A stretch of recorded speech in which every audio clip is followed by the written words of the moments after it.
Good evening, everyone. Welcome back to the channel. Welcome back to another Coffee Rant with Dano and Frank, our Patriot Bald Eagle. Tonight we have a public health alert here through the FSIS, the Department of Agricultural Food Safety and Inspection Services, or FSIS. They've issued a public health alert for ground beef products sold at Whole Foods stores in over 25 states. Now, this isn't on recall because they say that none of it is left as to have a recall, which, I think some of the concerns are that a lot of consumers may have this in your fridge or freezer still, and they wanted to get the information out here. We are reading from USA Today, and their headline, ground beef sold at Whole Foods possibly contaminated with E. coli. Okay? They go on to say the U.S. Department of Agriculture's Food Safety and Inspection Service has issued a public health alert for ground beef products sold at Whole Foods stores in over 25 states that tested positive for E. coli, the agency announced this week. The product is no longer available at stores, so a recall was not issued. Instead, a public health alert was issued, the FSIS said. The raw ground beef product was manufactured by Organic Rancher, and this is an important one because I know over the years that I've been covering a lot of different sales and products in the stores. We've gotten a lot of comments, especially when we've done like shopping videos at like Whole Foods. We've gotten a lot of comments on this particular ground beef, so I know we have some viewers out there that use this product and want to make sure that if you have it, pay attention here because if this affects you, you definitely want to take it and get your money back. So the raw ground beef was manufactured by Organic Rancher and was made on May 22nd, 2025 and May 23rd, 2025, according to the FSIS. The health alert includes 1 pound vacuum-sealed containers of Organic Rancher organic ground beef labeled as 85% lean with 15% fat. The label includes expiration dates of June 19th, 2025 and June 20th, 2025.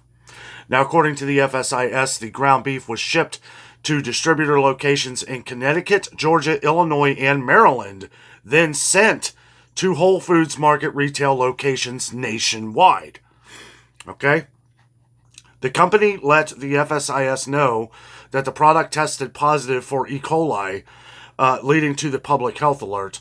While there have been no confirmed reports of illnesses, the FSIS said it's concerned some customers may still have the products in their freezers. Let's see. In addition to the Organic Rancher organic ground beef label listing 85% lean with 15% fat, the label also includes expiration dates June 19, 2025 and June 20th, 2025. The product has an establishment number of 4027 inside the USDA Mark of Inspection, the FSIS said. And then they say, what should I do if I have the ground beef? Those who have the product should not eat them and should throw them away or throw them out or return them to the store, the FSIS said.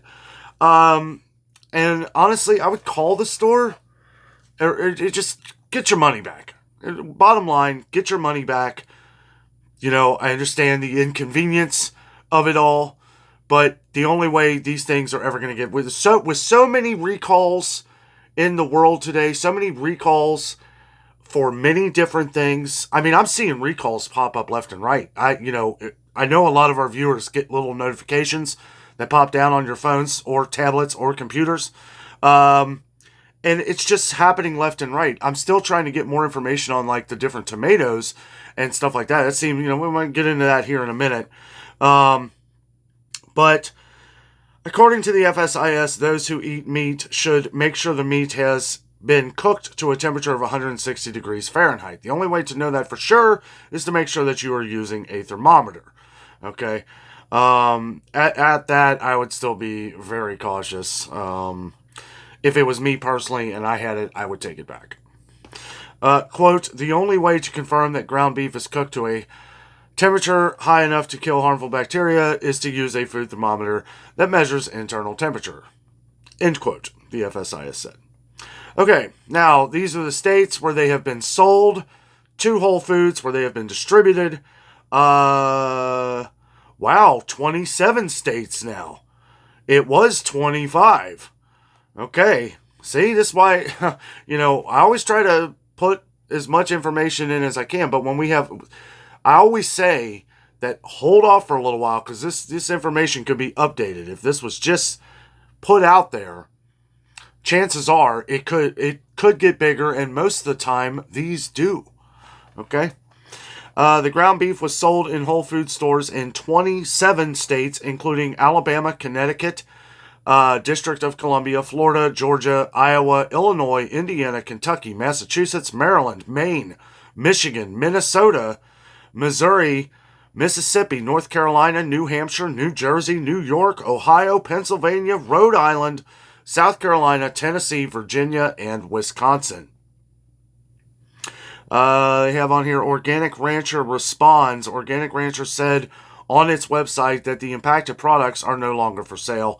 Quote, other states not listed above are not impacted, and products with different use or freeze-by dates are not impacted and safe to consume, end quote, the company said. The root cause of the issue has been identified, and immediate corrective actions have been put in place to ensure the ongoing integrity of the Organic Rancher brand. Okay, what was that then?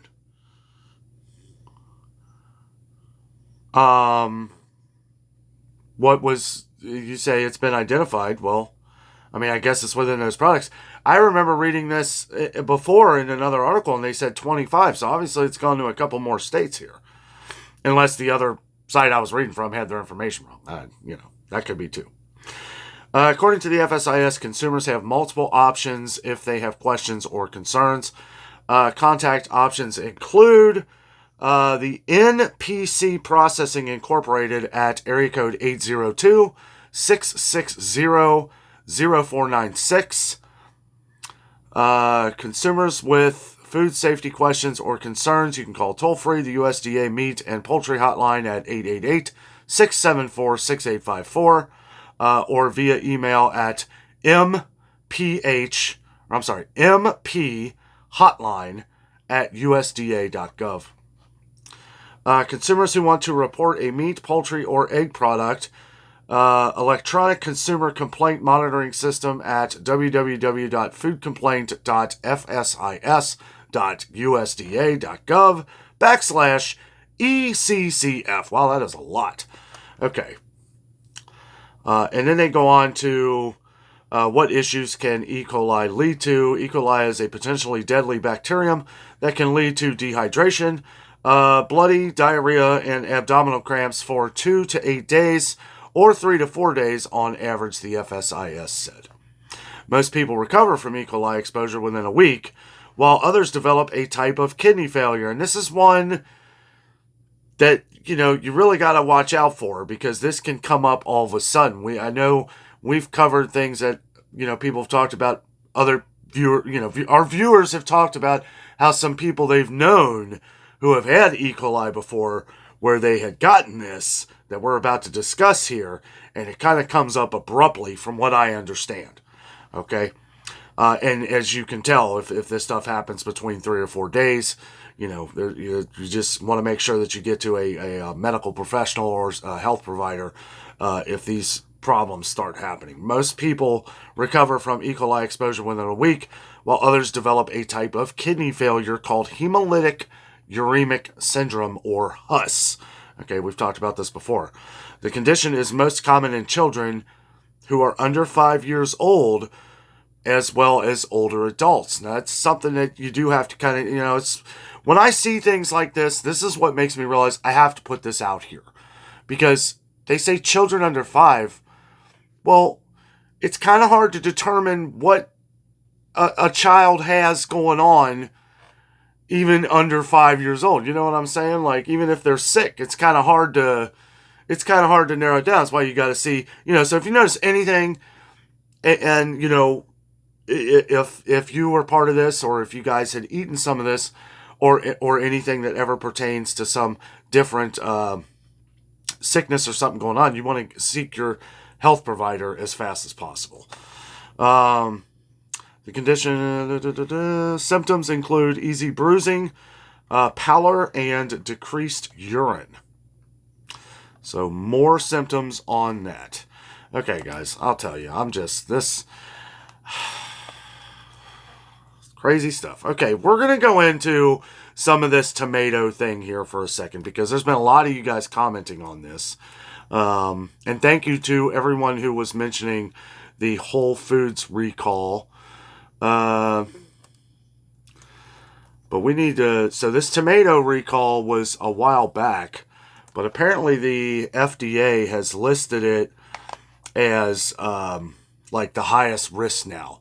And it has to do with salmonella. Let's see...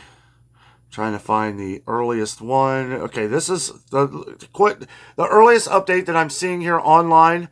And you can Google this, tomato recall. And again, that Organic Rancher recall that we just went over, or it's not a recall. It's not a recall. It's a public health announcement. However, if you have it, go get your money back. Either way, whether it's recalled or not, you don't want this in your fridge. Right? Okay.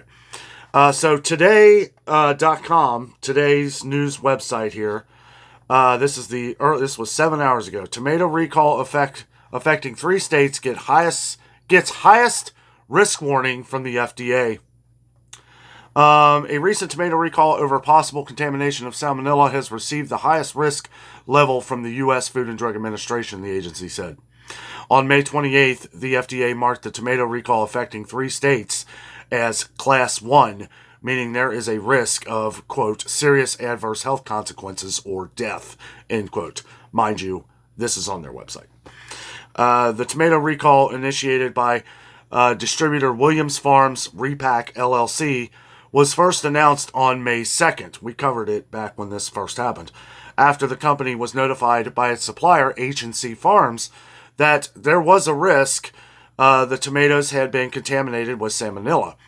The potential contamination at H&C Farms also led to another tomato recall at the same time, which we also covered, which has since received a Class 1 designation as well, per the FDA. These tomatoes were sold by Indiana-based Ray and Mascari Incorporated in 11 states. Salmonella is a type... This really has... And this is kind of why I haven't, somebody commented on this the other day, and I basically just said awaiting more information, because this is something that continues to grow. This tomato recall, the cucumber recall that we went over, and all of this stuff, this has a feeling like the cantaloupe recall that we covered like a year and a half ago. Right, where everybody was saying, oh, it's the pre-sliced cantaloupe. Well, they didn't know what it was. It was, pre-sliced fruits or something, or pre-sliced, they thought that it was coming from people who were doing the pre-slicing of these things. Well, it ended up being the cantaloupes themselves. And it was all over the country, some in Canada, Guam. I mean, they were everywhere. And that's why, for this, I've kind of been waiting, and there's still...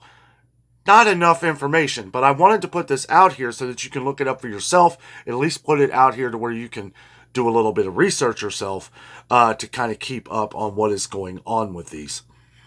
Salmonella is a type of bacteria and one of the most common causes of fatal foodborne illnesses in the United States, according to the Centers for Disease Control and Prevention.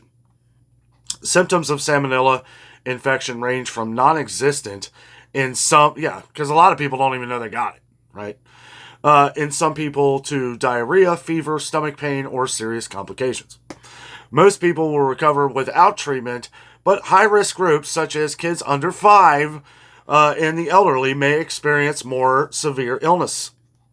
Salmonella is typically found in raw meat and seafood, raw or undercooked eggs, unpasteurized dairy products, and fruits and vegetables that are exposed to water with salmonella during irrigation or processing. No illnesses had been reported when the recalls were announced. Okay, so, that's good, I guess. Let me stop right there. I was just talking to my mom about this. I talked to my mom a lot about some of the different things going on. I want to make sure that our family and friends and you guys are notified with all of these different recalls going on, because, there's so many. We got to be careful. We got to be cautious so that, and we were talking about things that, preventative maintenance, okay? Now, as to where it may not solve all issues, okay? Wash your fruit. Wash your vegetables. I mean, there are things out there. There's different, I'm going to say chemicals, but it's not chemicals. It's like cleaners, like fruit and vegetable cleaners. People use vinegar, different types of vinegar. I'm not an expert when it comes to this, but I'm sure we're going to have a bunch of viewers on here tonight explaining some of the things they use. So feel free to let us know down in the comments how you wash your vegetables.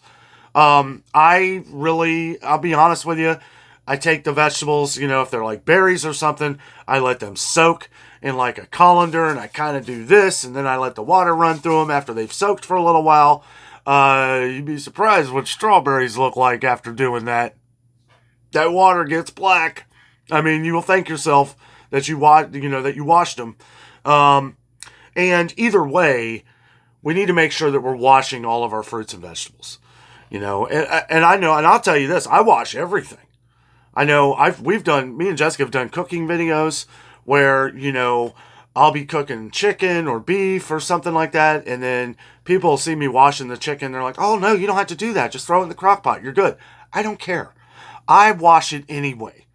I want to look at the chicken. I want to make sure it looks good. I kind of fold the chicken breasts apart a little bit and, and cut any big, huge pieces of fat off. I know some people leave it. I don't. But I want to look at it too, to make sure, for one, it's okay. And two, I wash everything.